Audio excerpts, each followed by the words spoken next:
Welcome to our program on Kardec Radio.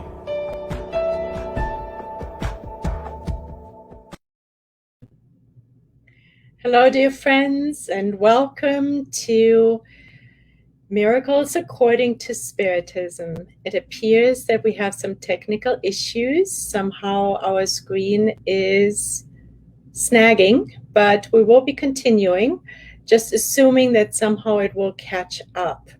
If somebody is there to let us know whether whether you can actually listen and follow along, that would be helpful. So we're studying weekly. We're studying the book Genesis, and we are exploring miracles according to Spiritism. It is chapter 13 that we have been studying for the past 2 weeks, and the chapter is entitled Characteristics of Miracles. We've went all the way to item 14 so far, and today we will be answering the super important question, does God perform miracles? Now, we will be checking our phone because it looks like that the screen is stuck, regardless of whether or not. So let us see what is going on here. See whether this is working. We apologize for this glitch. And it might work really well on the Kardec video page, but it certainly doesn't look like it for me. Okay, so maybe now we're catching on. So I'm happy to hear some feedback. We're gonna share the screen right now, and we're gonna rehash, go over what we did in the last 2 weeks, so that we know where we're going to build up on top today with our question, does God perform miracles? So in the last couple of weeks, we found out that Spiritism offers new laws to us to explain certain phenomena, namely spirit phenomena. And these spirit phenomena are now falling under the laws that have been developed to explain these phenomena. Now, these phenomena are, among others, that spirits exist. That was not always clear. That spirits act on the material world, on matter, and that healings happen, etc. So there's many different phenomena. Early on, when Spiritism was formed, when it was created, tables were moving, planchettes were moved, automatic writing happened. So there's tons of phenomena. If we're interested in those phenomena, we can go to the medium's book and study them. So we learned through Spiritism that spirits act on matter even after their discarnation, and they do that via mediums. The mediums become the intermediaries. Furthermore, Spiritism taught us that the spiritual and material principles are both subject to the divine laws. So not just the material principle falls under God's laws, but also the spiritual principle. Now, we're stressing that because that was not really known before Spiritism came along. Furthermore, we learned of how a table can be moved, which passed as a miracle up until Spiritism and new laws came along, thanks to Allan Kardec and the mediums of that time and all the spirits who helped Allan Kardec to codify Spiritism. So how do spirits move objects?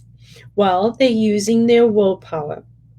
And via their will, they combine a portion of the universal cosmic fluid with the fluid emitted by the medium. And it imbues those fluids together, imbue the table, and with the will of wanting to move it on behalf of the spirit, the table starts moving. Of course, that's a movement that doesn't happen for very long. It's just for a short period of time. So then, last week, we talked about reasons for miracles, because miracles were considered much more widespread before Spiritism came along. Why? Because there weren't any laws that would explain the spiritual principle. So then anything that wasn't known would fall into the category of a miracle. So what were the reasons for miracles? One was the denial of the existence of the spiritual principle.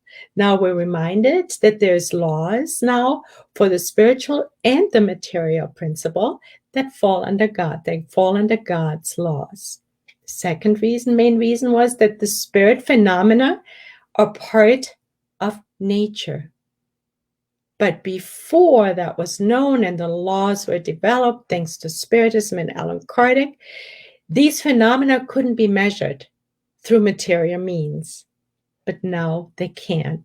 And the minute we can measure something, even if it's unseen, unheard, we can't hear it, touch it, feel it, taste it, it loses its status of a miracle. The minute something can be reproduced, even if it's unintended, it's not a miracle anymore, which we also learned last week. So since the cause of the spirit phenomena, that spirits exist, that spirits act on matter, that spontaneous healings happen, these are all phenomena. So since the cause of these spirit phenomena is natural, which is namely the spirit is the cause of those phenomena.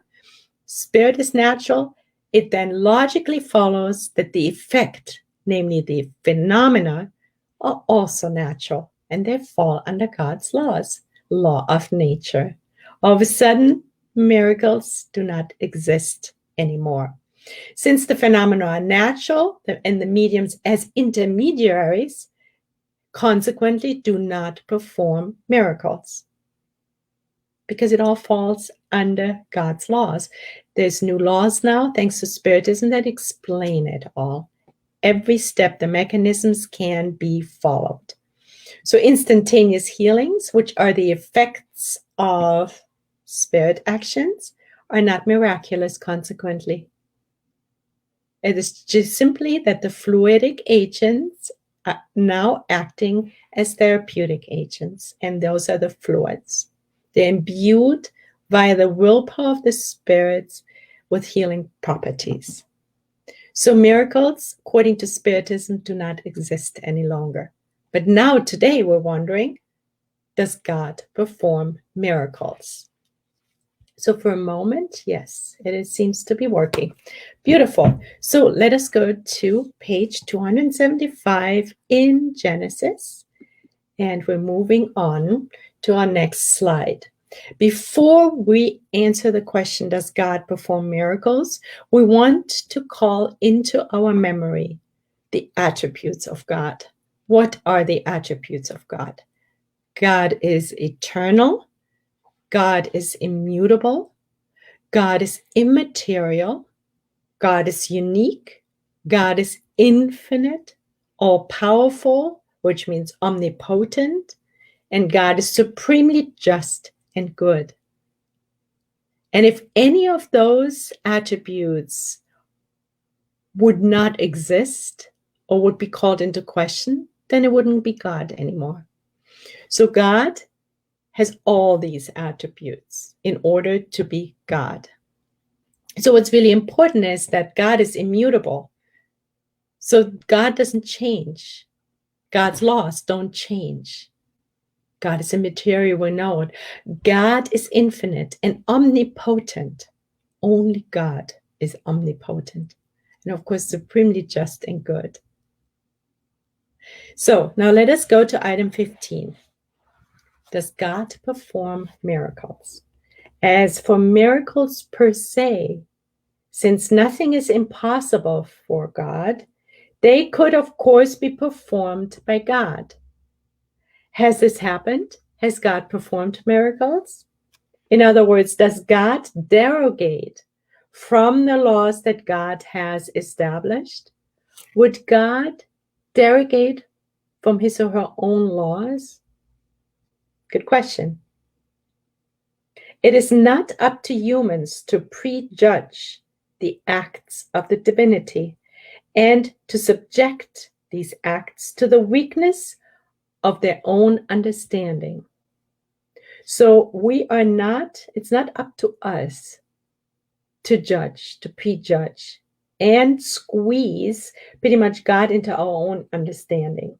Nonetheless, regarding divine matters, we have God's own attributes, which we just went through: eternal, immutable, immaterial, unique, infinite, all-powerful, supremely just and good.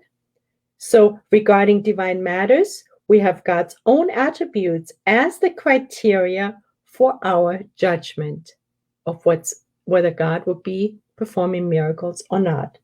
Supreme power is combined with supreme wisdom, from which one must conclude that God does nothing pointless.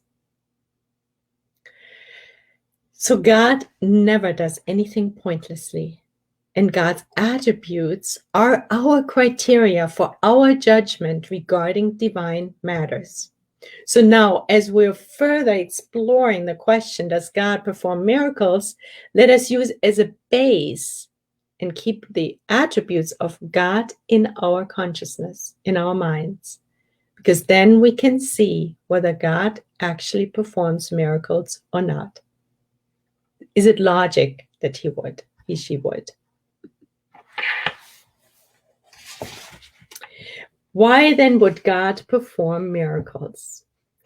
To attest to God's power, it is said. Some people say it would just show off God's power. However, does not God's power manifest much more impressively through the magnificent whole of the works of creation? Through the providential wisdom presiding over the tiniest parts as well as the greatest? And through the harmony of the laws that govern the universe, than through a few tiny and childish derogations that any sleight of hand artist knows how to imitate? So, in other words, does God need to perform miracles to prove that God is all omnipotent, all just, eternal, and all the attributes of God? While God's power already manifests itself continuously 24/7 through eternity, through the whole of the world, the whole creation. The providential wisdom presides over everything. Everything is in the hands of the providential wisdom. Does that need any proof? God's laws govern the universe harmoniously. If we observe the harmony that exists in the universe, it's incredible. Does that need any proof? And let us remember, God does nothing pointlessly. Everything is absolutely done for a reason. So does God need to prove his or her power? What would be said of a skilled craftsman who, in order to demonstrate his ability, dismantled the clock he had built? A scientific masterpiece, just to show that he could undo what he had made. Good question. Would God want and need to undo what he's made just to prove that he's God? On the contrary, would his knowledge not result more from the regularity and precision of the movements? The pure existence, again, God's power manifests through the world, through the harmony, through the providential wisdom, through God's laws, the perfection of it all. The matter of miracles per se is not therefore within the jurisdiction of Spiritism. However, supported on the reasoning that God does nothing pointlessly, it states the following opinion. So based on logic, Allan Kardec is so beautifully logic. So based on pure logic, don't even need Spiritism for that, would God perform miracles? Answer, here it is. Since miracles are not necessary for the glorification of God, nothing in the universe deviates from the general laws. Everything falls under God's laws. God does not perform miracles because since the divine laws are perfect, God has no need to derogate from the divine laws. Since everything can be explained via the divine laws, there is no reason. There is no miracles. God does not have to perform miracles to prove him or herself. So God does not perform miracles. Why? Because 1, miracles are not necessary for the glorification of God. Not necessary. 2, nothing in the universe deviates from the divine laws. Nothing. Nothing. 3, the divine laws are perfect, just as perfect as God is. 4, God has no need to derogate from the divine laws. If they're perfect, why derogate from them? If there are occurrences that we do not understand, however, it is because we still lack the necessary knowledge. So if we still think that there is miracles that God performs, then we're lacking knowledge. We haven't understood who God is, what God is, and what God created, the perfection of it, based on the attributes of God that we just went over.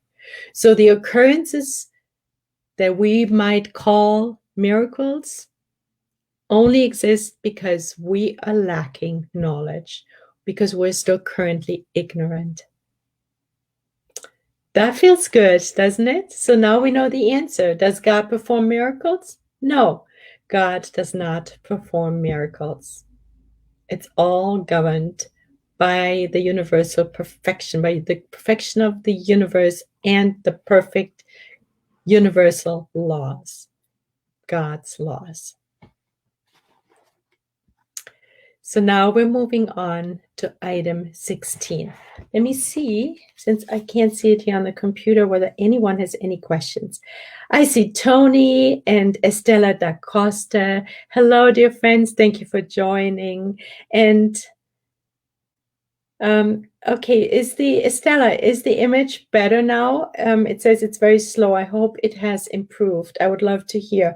Hi, Nora Brazil. Thank you, dear friend, for being here. And Mark Carlos, thank you so much for joining as well. Marilu da Costa, Pergamon is watching as well. And Mark is saying, I just presupposed God's intention earlier today. Immediate lesson learned. Beautiful. All right, Mark. That always feels good. It's almost miraculous. So, item 16. If we were to believe that God could derogate, I want to pause for a second. Now, the next 3 items, are really just Allan Kardec. We know already God is not performing any miracles, so that's already in place. But now he's coming from different angles and perspectives from the church and some other perspectives, trying to prove essentially that God does not perform miracles. Now, for us, it may be super clear, but we have to remember the book was written 150, 60 years ago, and this was totally brand new. Now, we're already a little more advanced. So for us, this may be futile, this whole discussion, but we basically already know the answer. So let us just play along with Allan Kardec to further and broaden our knowledge, just proving again, over and over again, that God does not perform miracles. God does not need to perform miracles. So if we were to believe that God could derogate unexpectedly from the laws God has established, so from the laws that God has established, such laws would no longer be immutable. But at least it is rational to think that only God has such power. So we remember that one of the attributes of God is the immutability. Consequently, God's laws are immutable. So if God now were to derogate from his or her own laws, then they wouldn't be immutable anymore. That very moment, if God isn't immutable anymore, then it wouldn't be God anymore. So let's just play along with this. One could not believe, however, without denying God's omnipotence, that such power would have been given to the spirit of evil to undo the work of God by performing his own wonders in order to seduce even the elect. For that would imply the idea of a power equal to God's. So the church has often argued, and Alan Kardec will go further into that Satan could perform miracles as much as God. And now Alan Kardec is taking that apart for us to see that it doesn't make sense. So that's why he's talking here about the spirit of evil. It's not logic that a spirit of evil, which he then calls Satan, would have the power to undo God's laws, because only God is omnipotent. Satan isn't omnipotent. So it doesn't make sense either. So he continues. Nevertheless, that is what is taught. So what is taught in the church is that Satan has the power, essentially, to perform miracles, which means Satan would be powerful enough to undo God's laws. Doesn't make sense, right? But the church is teaching that. If Satan has the power to suspend the course of natural laws, if Satan has the power to stop the natural laws, which are the divine work, without God's permission, then he's more powerful than God. Doesn't make sense, right? So if God derogated from God's laws, they would not be immutable. We get that. Check that off. God could be the only one to derogate from God's laws, not Satan, because God is the only omnipotent. Check that. Satan cannot be equal to God because God is omnipotent. There's only one element in the universe that's omnipotent, and that's God. Satan can't be. So God wouldn't be supremely good if Satan allowed to undo God's laws. Make sense? I think it's pretty logical, right? Bottom line is Satan can't be as powerful as God. And God would not allow Satan to be as powerful as God is, because then God wouldn't be good anymore. Wouldn't be supremely good and just. All right, let us continue. The church also distinguishes good miracles, which come from God, from evil miracles, which come from Satan. Aha. So this is what Alan Kardec is leading up to show to us that God is the only omnipotent force in the universe. Satan is not. And if God is supremely good and just, God would not allow Satan to undo the laws. And since the miracles are explained, the so-called miracles are explained by God's laws and are consequently not miracles, Satan couldn't perform miracles. But let us get there. All right. So the church distinguishes now between good miracles and evil miracles. And Alan Kardec is refuting that, is now taking that apart as a true scientist and a very logic mind. What is the difference between good and evil miracles, according to what the church says? Whether a miracle is satanic or divine, it would nonetheless be a derogation from the laws issued by God alone. So both evil miracles as well as good miracles would be a derogation of God's laws. Because remember, God doesn't perform miracles because of the immutability of God's laws. So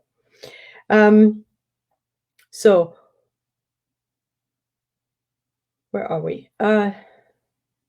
So whether a miracle is satanic or divine, it would nonetheless be a derogation from the laws issued by God alone. If an individual is healed by a supposed miracle, whether by God or Satan, the person is healed nonetheless. But we learned already last week that those healings that happen, spontaneous healings, are not miracles. They can be explained by laws, God's laws. One would have to have a very poor idea about human intelligence to think that such doctrines would be accepted nowadays. And it makes sense, right? We're wondering, why are we jumping through all the hoops that Alan Kardec set up for us, that actually the church set up for us, and at the time that Alan Kardec wrote Genesis and is now taking down for us when we don't even have those hoops in our mind. But we're going along with it. Recognizing the possibility of certain reputedly miraculous phenomena, one must conclude that whatever the source attributed to them, they are natural effects. So whatever the cause of these so-called miraculous phenomena that the church is talking about, they are a natural effect. And what is the natural cause behind the natural effect? A spirit. So as long as we recognize that there are spirits, it all makes sense. The church didn't.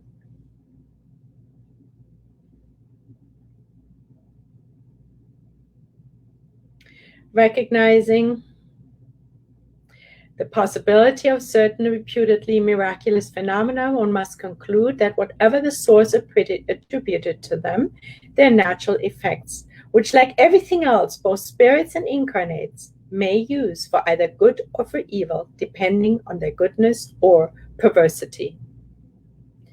A perverse being making use of his or her knowledge can thus do things that pass as wonders in the eyes of the uninformed.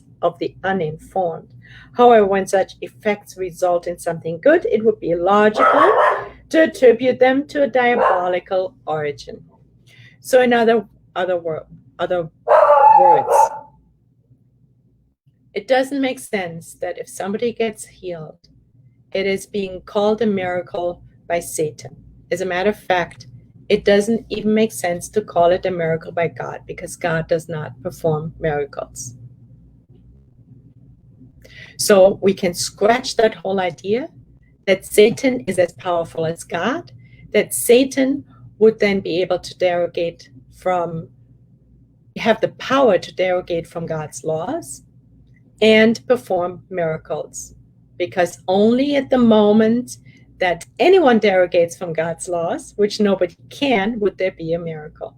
Consequently, neither Satan nor God perform miracles, because everything can be explained.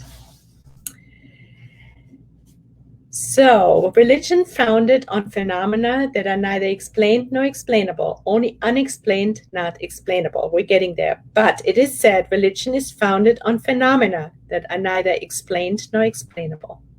So religion is apparently founded on phenomena that pass as miracles, that are neither explained or explainable. Consequently, they would pass as miracles. The answer is unexplained. Yes, perhaps. Perhaps these phenomena that were called miracles by the church fathers were unexplained, but they were not unexplainable. That's a different matter, because now we know that thanks to God's laws, these phenomena can all be explained. Thanks to Spiritism, which defined further laws, added laws for us to understand God's laws better in that regard. Who knows what discoveries and knowledge the future reserves for us? Of course, we don't know everything yet. Without mentioning the miracle of creation, the greatest of all without argument, which today has entered the realm of universal law, do we not see, under the control of magnetism, somnambulism, spiritism, ecstasies, visions, apparitions, perception at distance, instantaneous healings, suspensions in the air, oral and other types of communications with beings from the invisible world, phenomena known since time immemorial, considered yesterday as extraordinary, consequently a miracle, but shown today as belonging to the order of natural things in conformance with the constitutive law of beings. Let's go to the next slide. That was a long sentence. I'm going to take a long breath in and out so we understand this. So the point Allan Kardec is making, that everything that appeared miraculous, it is now explainable. Because they're natural phenomena, and these natural phenomena, which is the list we have here on the slide, are in conformance with the essential law of beings under the control of. So everything that appeared miraculous can be explained through magnetism, somnambulism, spiritism, ecstasies, visions, apparitions, instantaneous healing, suspensions in the air, oral and other spirit communications. They're under the control of that. They can't be explained, and they're all based on the laws. So neither Spiritism performs any miracles, nor God performs any miracles. There are no miracles, unless there's something that we haven't explained yet. Spiritism has helped us greatly to minimize the amount of miracles that existed before Spiritism came along. Of course, also science helped. Spiritism and science are hopefully working more and more hand in hand to help us develop further and explain phenomena, increasingly more so and well. So the natural phenomena, which are the effects of the natural cause, which is the spirit, are in conformance with the essential law of beings under the control of these 9 items, and consequently are no miracles. The sacred books are full of incidents of this kind, qualified as supernatural. We know that. A lot of miracles. And later on, we will be eventually discussing all the miracles, so-called miracles that Jesus performed, all we can find in the sacred books. However, since similar and even more extraordinary phenomena may be found in all the pagan religions of antiquity, then if the veracity of a religion depended on the number and nature of such incidents, then there is no telling which one would have prevailed. So we cannot say that the veracity of any religious tradition can be based on the concept of miracles, because miracles do not exist. There are no miracles. We can explain them. Dear friends, and that concludes our lesson for today. Let us get out of this. Here we go. And let us see whether there's any questions. Because yes, it's pretty dense material. We're trying to make it as clear as possible, but please, if you don't understand anything, or you want to, you have something to add, or